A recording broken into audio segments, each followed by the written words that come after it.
માયાભાઈને કહું કે પધારો અહીંયા બાજુમાં, મને મજા આવે. દિગુભા ચુડાસમા ફટ અહીંયા બાજુમાં આવી જાઓ, મોટી મોટી મુશીઓને. દિગુભા, હા દિગુભા વિનંતી. હા એટલે મજા આવે. વાહ વાહ વાહ દિગુભા આવી જાઓ. હા હા વાહ. આનંદની વાત એ છે કે કીર્તન ગઢવીએ આપણને બહુ સારા આનંદ કરાયો. મા ભગવતીના ભેડિયા ગયા, આપણને મોજ કરાવી દીધી. હજી માયા મામા બાકી છે. મારે ને પહેલાં નો બેહાય મને ખબર છે, કારણ કે મને આગળ લાવવામાં ઘણો બધો મહત્વ હોય તો માયાબેન કીર્તિદાન ગઢવીનો છે. મને કીર્તિભાઈ ગઢવી પ્રોગ્રામ આપતા એમને સીધાથી આગળ આવી ગયા હતા. બહુ સ્ટેજ આપ્યા મને શરૂઆતમાં. કીર્તિભાઈ મને હારે લઈ જતા બધી જગ્યાએ, હવે નથી લઈ જતા. શું કરવાની ખબર પડી ગઈ, એનું પોતાનું કરી લીધું આને. હા અને આ તો અત્યારે મારે કોઈ પણ મોટું સ્ટેજ હોય, હું નવો આવતો ત્યારે સૌથી પહેલાં મને માયાભાઈ આહિર બેહાડતા અને પછી બેહાડતા, એટલે બહુ મોટી વાત કહેવાય મારી માટે. બે કલાકાર છે જેને મને સપોર્ટ કર્યો છે, એ મારી માટે આનંદની વાત છે. અને મારા પરમ મિત્ર એવા ગુજરાતમાં સારું નામમાં એવા અધિકારી કુલદીપભાઈ પીઆઈ પધાર્યા છે, એને પણ ધન્યવાદ આપું છું. આવો અધિકારી ગુજરાતમાં કોઈ મળશે નહીં, જેને સરસ્વતી માની કૃપા છે કે આજ સુધી અપશબ્દ એના મોઢે નથી આવ્યો સાહેબ. એવો અધિકારી હોય પહેલો તો માત્ર ને માત્ર અમારા કુલદીપભાઈ. ધન્યવાદ. અને અમે આખું અમારો મિત્ર સર્કલ બધું બેઠું છે, બધાને અહીંથી ધન્યવાદ. હવે કોઈ બાકી છે આમાં? હા રાદીપભાઈ રીબડાથી પધાર્યા છે, બીજું ઋષિરાજભાઈ પધાર્યા છે, થાનથી આખો ડાયરો પધાર્યો છે, અનકમામાં પધાર્યા છે. તો આ બધા અને સૌથી વિશેષ મારા મિત્ર ભોળાથી બાપુ પધાર્યા છે, મને હૃદયમાં છે. બાપુને દાનભા બાપુને એકવાર જોરદાર તાળીના વધાવો. એ મળતા જ નથી. હું મને નથી મળી શકતો ને, પણ હું રાતે જઉં 3 વાગે. ક્યાં જાય? ઉઠાડી દો, ઉઠો. એટલે હું આ થોડી વાર જાજો ટાઈમ મેળવું, 10-15 મિનિટ લઈશ, કારણ કે મારે મામાને સાંભળવા મહત્વના છે. કારણ કે ક્યાંય ભગોડાથી આવ્યા છે. ભગોડા એ ધામ જ કહેવાય. આમ તો ભાવનગર બાજુ છે, પણ ભગોડા મેં. અને માં ભગોડાવાળાની કૃપા છે, માયાભાઈ માથે મામા છે મારા. અને મને સાંભળે છે, મને આનંદની વાત છે. મને અમુક વાર વિચાર આવ્યો ને આ વિચાર મને જ આવે છે, હારા વિચાર. મને એક વિચાર આવ્યો ઘણા ટાઈમ પહેલાં કે આ ઢોર બધા હોય, ઢોરા બધા એ આખો દિવસ ખાય ને રાતે વાગો લે. તમે જોઈ આ નિયમ છે. પણ કદાચ આ બધું માણસોને આપ્યું હોત કે આખો દી ખાય ને રાતે વાગો લે, તો કલાકારનું શું થાત? મને એ તકલીફ થાય છે. કલાકાર ગાય કે વાગો લે? છપાખરો બોલે કે બની કે બાઈટ કે બોલે જણી કે આમ આમ આમ. બહુ ખરાબ લાગ્યા. હા સૈયર મોરી રે નામ નામ નામ કરતા હોય, મજા જ ન આવે. પછી ફોન કરે કે કલાકાર ભક્કા આવવાના છે, પણ કહેજો ભાઈ ગાવાનું છે કે વાગોલવાનું છે. 1 કલાક ગાય 2 કલાક વાગોલે, કલાકાર નહીં પોવાય. આવું નક્કી કરીને લાવતી. પછી દીકરી જોવા જાત તો કે દીકરી કેવી? દીકરી સારી છે, પણ આખી રાત વાગોલે મારા દીકરી. તો નહીં હક પણ ન થાત તમારા. આવું બધું થતી. હું પણ આનંદ સિવાય ક્યાંય છે. મને હમણાં હું ભરતસિંહ છે, મારા પરમ મિત્ર છે, દરબાર છે, 24 કલાક મારે હારે જોઈએ. શું કરવા? મારે કંઈક માથાકૂટ થાય તો શું મારે ઉતરાય? બાપુ ઉતરે. ઉતરો પછી હું લખીશ ને કે બાપુ મારા માથેથી પાડીઓ થઈ ગયા. એક દી મેં તું પાડીઓ થાવ, કોક દી દરબાર પાડીઓ થાવ. મને કે એક કોક દી તમે થાવ ગઢવી કે માંથી હમણાં થવાનું એમ કીધું મને. એટલે એમને માંડવો તો હું ગયો. તે ભાઈ મને કે અગુપા તમે માંડવામાં હાલો? મને કે મેં તું પૈસા આપે હું રાંધવામાંથી હાલું કીધું. માંડવું તો નાની વસ્તુ છે, રાંધવામાં કટ દિગુભા. હા તો દરબાર આવ્યા છે અમારે દિગુભા, મને પ્રિય. એમ એ દરબાર બેઠા એટલે રાણા થઈ ગયા. બાબા હા દરબારને તુકારો ને જીરામાં હુકારો એ કેટલું નુકસાન કરે તમે નક્કી ન કરી શકો. હા નામંદો લેવાય એટલે નુકસાન કાંક થાય છે. તુકારો દો એટલે વાર્તા પૂરી, અને જીરામાં હુકરાવો એટલે વાર્તા પૂરી થઈ જાય. કીર્તિ નાણા હોય ત્યારે મારે વાત દરબારની વાત કરવી પડે ને, હું કરતો નથી, પણ છે એટલે મજા આવે. હા હમણાં એક બેને મને પૂછ્યું, મને કે અકુબા તમે બહુ જ્ઞાની છો? મેં કીધું નહીં, થોડું ઘણું જાણો. મેં થોડું ઘણું જાણું. મને કે દુનિયાનો શેડો ઘર છે, તો ઘરનો શેડો કયો? એ મને ખબર. ના ના કે કોત તે ઘરનો શેડો કયો? મેં બેન નથી ખબર. કે કોત તે ઘરનો શેડો કયો? મેં તો છૂટા છેડા.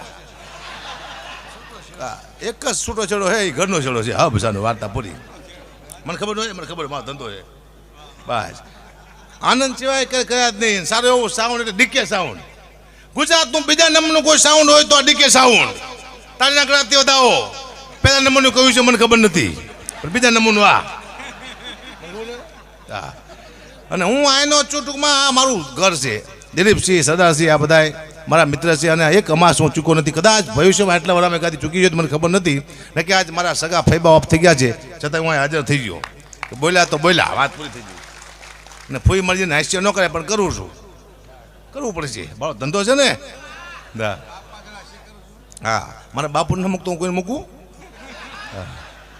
વધુ હાસ્ય હવે હું મારા બાપુ માથે અને છેલ્લે કલાકાર માથે કરું. કારણ કે હવે કલાકાર માથે વિશ્વાસ છે કે મને માફી નહીં મગાવે કલાકાર, એટલો વિશ્વાસ છે. હવે અમે એવું શીખ્યા છીએ કલાકાર. અમે એમ કે તાળી પાડો તો તમારે તાળી પાડવાની. અમે એમ કે આમ હાથ ઊંચા કરો તમારે હાથ ઊંચા કરવાના. અમે એમ કે ફોન લાઇટ ચાલુ કરો તો તમારે ફોનની લાઇટ ચાલુ કરવાની. તમને ખબર ન પડે કે તમે ડાયરામાં આવ્યો છો કે દાડી આવ્યો છે. ખબર તો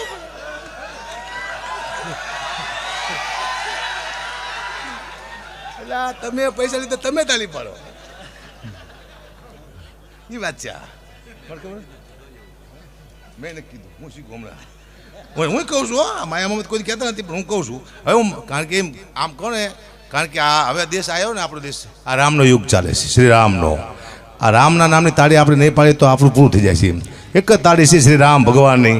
આખો દેશ રામમય જ્યારે બની ગયો હોય, નરેન્દ્ર મોદી સાહેબને હું ધન્યવાદ દઉં છું કે આખા દેશને રામમય બનાવ્યો. રામને આવો વડાપ્રધાન આપણે મળશે નહીં, એટલે બહુ આનંદની વાત છે. કેરસી રાણા બાપુ પધાર્યા છે, એટલે મારે એમની બે ત્રણ વાતો કરવી પડશે બાપુની. તો મને બહારથી ભયા જ જાય છે, આજ બેઠા છે. હા, કારણ કે હમણાં મને ફોન આવ્યો તો મને કે ગુબા એક પ્રોગ્રામ કરવાનો તમે કેટલા પૈસા લેશો? મેં કીધું 2.5 લાખ રૂપિયા. મને કે તમે સ્ટેજ માથે ગલોટિયા ખાવાના છો?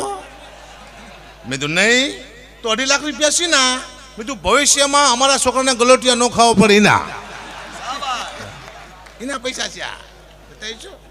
તો મને ઘણા કહેતા, મને કે ગુબા તમે અમારા ઘરમાં પગલાં પાડો ને. મેં કીધું કાં? એ કે અમારા ઘરમાં બરકત આવે. તો આ પગલા મારા ઘરમાં 40 વર્ષથી ફરે તો મારા ઘરમાં બરકત ન આવે? તમારો બાપ ટાયલ શું વાત કરો? કશું યાદ દે મારા પગલા પડે, મને ખબર ન હોય?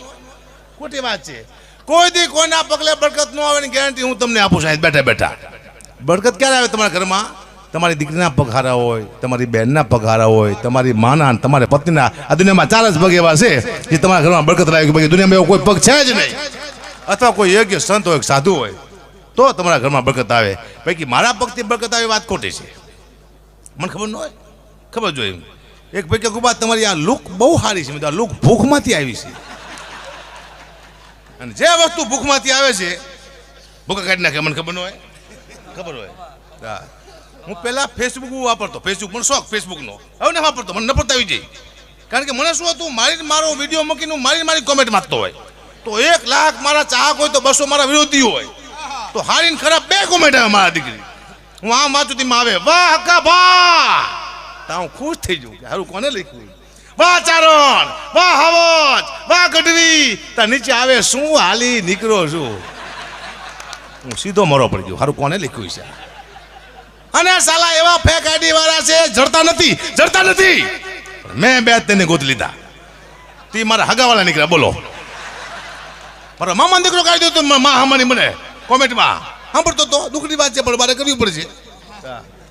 વાહ, પાછો એમાં હવે 2 નિશાની આવશે જો ફેસબુકમાં. એક આમ આવે એટલે ગયું, આમ એટલે ન ગયું. મારો આખો વિડીયો જોઈને મારા દીકરા આમ કરે. એટલે મેં તું આમ કરો, તમને વાંધો શું છે? મારા બાપુ આમ કરી જાય, તમે એકવાર આમ તો કરો. કરતા નથી. દુઃખની વાત છે, પણ મારે કરવી પડશે. હવે મારી પાસે દુઃખની વાતો ઘણી છે. હા, હમણાં ઓલી રમી રમાય છે. મને ફોન આવ્યો, મને કે ભાઈ એક તમારે એડવર્ટાઈઝ કરવાની છે. મેં કીધું શું? તમારો વિડીયો મૂકવો પહેલાં તમારે બોલવાનું યુટ્યુબમાં કે રમો. હું ન બોલે, હું ગુજરાતને એમ ન કહી શકું કે તમે જુગાર રમો એમ. અને ઓનલાઈન રમાય તમે બધા જાણો છો. એમાં હજી કોઈ જીતું જ નથી. હું બધાને ના પડ્યું, ધંધો કોઈ કરતા નહીં. એમાં કોઈ નથી જીતો, હું ખુદ નથી જીતો ને. મેં નથી જીતો, જીતતા નથી કોઈ રમીમાં. મુનાભાઈ કોઈ જીતું નથી. હા, તે મને કહેવાય એની એડ્રેસ સમજો બહુ મસ્ત છે. હું રમું છું સાહેબ, હું ભાડે રહું છું. પછી મેં મારા મકાન માલિકને શીખડાયું રમી રમતા. અત્યારે હું ને મારો મકાન માલિક બે ભાડે રહીશી. રમી છે સાહેબ, તમે નહીં માનો, મારો મામા દીકરો રમી રમતા શીખ્યો, બહુ ગરીબ હતો, એ ત્યારે ભિખારી થઈ ગયો છે. રમી છે. મારા મિત્ર છે કુલદીપભાઈ, એક સાહેબ છે મારા ભાઈ છે, એટલે હું કહું નહીં, પીઆઈ છે પોતે, ને વિરલદાન છે મારા મિત્ર, મારા ભાઈ જ છે, બે પીઆઈ. બે જણાએ મને કોન્ફરન્સમાં લીધો હમણાં. કુલદીપભાઈ ગગુબા, એક સાહેબનો આપણે પ્રોગ્રામ કરવાનો છે અને કંઈ અહીંયા લેવા નથી, હું સમજી લઈ શીખી. તો બીજા પીઆઈ ગગુબા, હું સમજી લઈ શીખી. હા સાહેબ, કુલદીપભાઈ ગગુબા અહીંયા ન રહેતા, હું સમજી લઈશ. ઓલા પીઆઈ કે હું સમજી લઈશ. બીજું કામ કરો, હવે હું સમજી ગયો છું કે આપણે કંઈ લેવાનું જ નથી. કંઈ તમે શું સમજતા, હું ખુદ સમજી ગયો. દુઃખની વાત છે. હમણાં જુગાર રમતા હતા ને, તો એક જણા 3 નાણી આવી. હવે 3 નાણી એટલે મોટી વાત કહેવાય જુગારમાં. પછી એમ થાય આપણે કોઈ જીતી જ નહીં શકે. 3 નાણી આવી, ખુશાલ થઈ ગયો, પણ ઉપર પોલીસ આવી જાય ખબર નહીં, માથે પોલીસ આવી જાય છે, એને ધ્યાન જ નતું એનું. આમ 3 નાની આવી ને કે આમ જોયું કે ઓહો, બોલો આખો ટોન બદલી ગયો. હું થઈ ગયો ના ભૂલી જઈ પાછું. હા, ઘણા ટાઈમથી હું એક મને જોક્સ ગમે એટલે, મને ખુદને ગમે એટલે કહું છું, કારણ કે આમાં કંઈક મારા અમુક મેસેજ હોય જોક્સમાં કે તમને મેસેજ. ભગવાને કીધું પોઠિયાને નીચે જા, કહેતો હોય 3 વાર ના 1 વાર ખાય, અને પોઠિયો નીચે આવ્યો, ભૂલી ગયો બિચારો. એ કે 3 વાર ખાય 1 વાર નાય, એટલે આપણે 3 વાર ખાઈશી 1 વાર નહીશી. પણ કદાચ પોઠિયો સાચું બોલ્યો હોય કે 3 વાર ના 1 વાર ખાય, તો દુનિયાની હાલત થાશ શું? ખાવાનું હોત જ નકરું, નાવાનું જોત, પાણી જોત નકરું, કંઈ હોત જ નહીં.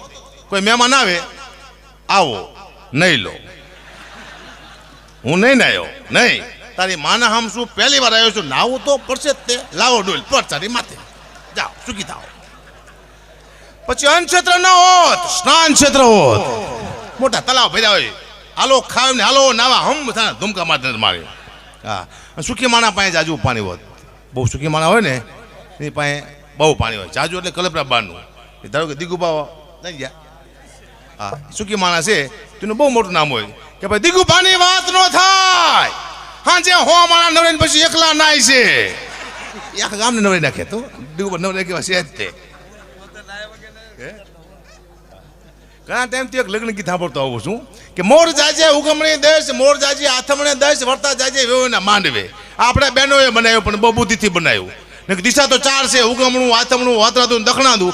પણ બહેનોએ મોરને ક્યાં મોકલો? ઉગમણો ને આથમણો. શું કરવા? બહેનોને ખબર હતી કે દખણાતું દીવ છે ને વાતરાતું દમણ છે, અહીંયા તમારો બાપ મોર ફૂલ થઈ જાય છે. હા, અને મોરના પીછા કોઈ ખેવી નાખશે, એની કડા પૂરી થઈ જાય છે. એટલે બેને સમજ્યા કે નહીં? હા, મને હમણાં એક ભાઈ કીધું, મને કે ગુબા તમારા બાપુનું હરાજ નાખ્યા. કીધું કા નાખવું પડે કે હરાજ આવે ને? તે મારા પરિવારે મને કીધું કે તમારા બાપુ મરી ગયા ને, દાદાનીનું હરાજ નાખવું જ પડે. એટલે હું હરાજ નાખવા ગયો. મેં કીધું કેમ હરાજ નાખવું પડે? મને કે આપણા દાદાને આપણા બાપુ કાગડો થઈને આવે અને આપણું હરાજ ખાઈને વયા જાય, આપણા પિતૃને સંતોષ થાય. હું તો ગયો હાથમાં ખીર ને પૂરી લઈને. મેં કીધું વિચાર આવ્યો મને, મેં કીધું સારું મારા દાદા મરી જાય ને 100 વર્ષથી હજી કાગડો જઈશી, એને બીજો અવતાર મળ્યો જ નહીં હોય, તો એ મેં કીધું હાલો કાગડો હશે. કીધું મેં હરાજ નાખ્યું, મેં કીધું કાગ વાસ 6-7 કાગડા આવ્યા મારા દીકરા. મારા દાદા તો એક હતા, બીજા 500 લુખા આવ્યા કોણ સાલા? નાખ્યું મેં. પણ એવું નથી, હરાજ બરાજ નથી. આપણા સંતો મંતો હતા ને બધા વૈજ્ઞાનિક હતા, એને ખબર હતી કે આ દુનિયા અમે જેમ કહેશું એમ કરશે નહીં. ભાદરવા મહિનામાં કાગડી પોતાના બચ્ચાને જન્મ આપે છે અને 25 વસ્તુ ખાવાથી કાગડીના બચ્ચા બચી જાય. એટલા માટે સંતો મંતોએ હરાજ બનાવ્યું કે આ નાખશે ને ખીરને પૂરી, તો કાગડીના બચ્ચા ખાય છે. પક્ષી બચાવનું પેલું અભિયાન કોઈ ઉપાડ્યું હોય તો સંતો મંતોએ આ મુદ્દો હતો, મુદ્દો આ હતો. ભાઈ આપણા બાપુ કાગડાનો ગેરંટી હું આપું છું. હોય જ નહીં ને કાગડા? હે હા, હમણાં દેગામ પાસે શમશાનનું ઉદઘાટન હતું. કિરીટસિંહ બાપુ તે કોઈ તમારા જેવા મંત્રી નહોતા આવ્યા, મને બોલાયો, હકુબા તમે આવો કે ઉદઘાટન કરવા. ધારાસભ્ય નહોતા આવ્યા, હું ઉદઘાટન કરવા ગયો શમશાનનું દેગામમાં. ખાટસાની રિબીન કાપીને નીકળ્યો હું. મહિના પછી ફોન કર્યો, મેં તમારા ગામમાં કેવું છે? મને કે હકુબા તમારા હાથ તો બહુ સારા છે. મેં તું કાં કાંઈ લાઈન લાગી જાય છે, એકને બાળો તો બીજું મરી જાય ને બીજાને બાળો ત્રીજું મરી જાય કે હું એમ. અમારા ગઢવી કહેવાય, અમારા હાથમાં બરકત હોય. અમારા હાથે તમે કંપનીના ઉદઘાટન કરાવો, બીજા સીના કરાવવાના આવે. બીજા ખબર ના કરાવો, સમસણા ન કરાવતા. મેં કે ખાવા ધાન ન રહે, મને ખબર ન હોય. એક બેન મને સલાહ આપીને, હકુબા કે તમે ડવ હાબુથી ના આવો. મેં તું ક્યાં કે તમે રૂપાળા થઈ જઈશો. મેં તું બેનનું ડવ હાબુ ખાઈ જો તો તારો બાપ કોઈ કલરમાં ફેર ન પડે એની ગેરંટી. હા, આ કલર જેવો છે, મને ખબર ન હોય. કાઢો. હા, આફ્રિકામાં મેં ગયા હતા, માયામાં માતા, દિગુબા હતા, બધા કલાકાર હતા. સૌથી વધુ આફ્રિકામાં આવ્યા તો હું દિગુબા બે જ તે. દિગુબાને મૂક્યું ને મારા કલર બે આફ્રિકામાં જામી ગયો. કારણ કે મારે હું બોલું નહીં તો આફ્રિકા જેવો જ લાગતો હતું, કાળો મહેશ જેવો. દિગુબાને મૂક્યું, એટલા બધા લોકોએ ફોટા પડાવ્યા. તારે દિગુબા બધા કલાકાર જેવા તેવા છે. અમારા ભાવ સાંભળ્યા તમે? અમારા ભાવ અમને બીક લાગે હવે તો. આટલા બધા ભાવ છે મારા, ખુદ બી છે અમે. દુઃખની વાત છે પણ કરવી પડશે. હા, પણ આ મોગલમાની કૃપા છે, બાકી કશું છે નહીં દુનિયામાં. સમયથી વધુ કંઈ છે નહીં. કારણ કે દિનેશ શિંદે મારો ઇન્ટરવ્યુ લેવાય ને, મને એક પ્રશ્ન પૂછેલો કે કૃપા તમારો ખાસ મિત્ર દુનિયામાં કોણ? ત્યારે મેં દિનેશ શિંદેને કીધું કે મારો ખાસ મિત્ર તો માત્ર ને માત્ર સમય મારો મિત્ર છે. એથી મોટો તમારો કોઈ મિત્ર છે જ નહીં. આ દુનિયામાં તમારો કોઈનો મિત્ર હોય તો સમય તમારો મિત્ર છે. સમય સારો તો તમારા બધા મિત્ર, સમય ખરાબ તો તમારા બધા દુશ્મન. સમયથી મોટો કોઈ મિત્ર છે જ નહીં. એટલે હું સમયનો આભાર માનું છું, એને મને મિત્ર બનાવ્યો છે. એટલે હાલે છે ને કે 5-6 જોક્સ, મારા બાપાએ આ કર્યું, મારા બાપાએ આ કર્યું. કોઈ કહેતું નહીં, કોક એમ કે તારા બાપાએ ગમે કર્યું ભાઈ, અમારે શું, પણ હાલે છે મારા બાપાનું, એ મુદ્દો છે. પણ જાજો ટાઈમ નહીં લેતા. જેને સાંભળવો જિંદગીનો લાવો કહેવાય. મારા પરમ મિત્ર હૃદયમાં જેનું સ્થાન છે એમાં માયાભાઈ આહિર, એમને કહું કે મજા આવ્યો દોડ લઈને આવ્યો, જોરદાર તાળીના કરતો માયા મામાને વધાવો. કારણ કે અત્યારે આખા વિશ્વમાં જેનું નામ છે, જેની પાસેથી કંઈક ઘણા બધા કલાકારો શીખાશે. માયા મામાને કહું એને મજા આવ્યો દોડ લઈને આવે. હવે માયાભાઈ આહિર કોકને હાથ બેહાર દઈશો. એક બોલો મામા કે એક જોક્સ બોલ નાખું. જો આ સાઉન્ડ પહેલાં આવા સાઉન્ડ હતા, હવે સાઉન્ડ હારા આવ્યા. જે જૂના કલાકાર મરી ગયા ને એ સાઉન્ડના અભાવથી મરી ગયા, કેન્સલ થયા ને ગળા ફાટી જાય, જ્યાં ગમે ગયા માર્યા. હવે સાઉન્ડ હારા આવ્યા છે. હા, હવે તમે 10 વાર જાદો જેવા સાઉન્ડ આવશે. તમે એમ કહેશો કે મોગલમાં નહીં તો જે સાઉન્ડ બોલ નાખશે, અડધું તમે અડધું સાઉન્ડ. વિચાર તો કરો, 50 લાખની ગાડી દીકરી, મારા દીકરી એક્સિડન્ટ થાય ફુગા થાય છે, મારા મરતા નથી. તમે 10 વાર જાઓ તો જેવી ગાડીઓ આવશે, એક્સિડન્ટ થયો, તમે બહાર પડ્યા, ફુગા તમારી વાયા દોડશે. આવ, તમને નહીં મરવા દેવાના, તમારા હપ્તા બાકી છે. હપ્તા બાકી હોય તમને ગાડી મરવાની દે સાહેબ. આ મુદ્દો છે. હવે એક પતિને પૂછ્યું, પતિને કે તમને ખબર છે હું રવિવાર રહું છું, મંગળવાર રહું છું, બુધવાર રહું છું, ગુરુવાર રહું છું, અમાર રહું છું, પૂનમ રહું છું, હું કેટલું બધું રહું છું. એનો પતિ કે તું ખાલી હકણી લે સાલી, હકણારો જીવનમાં, બાકી કઈ રહેવાની જરૂર છે નહીં. જોરદાર તાળીના કરતો હવે માયાભાઈ આહિર. ઈકો કરો, ઈકો કરો. આહિર માયાભાઈ આહિર, માયાભાઈ આહિર, માયાભાઈ આહિર.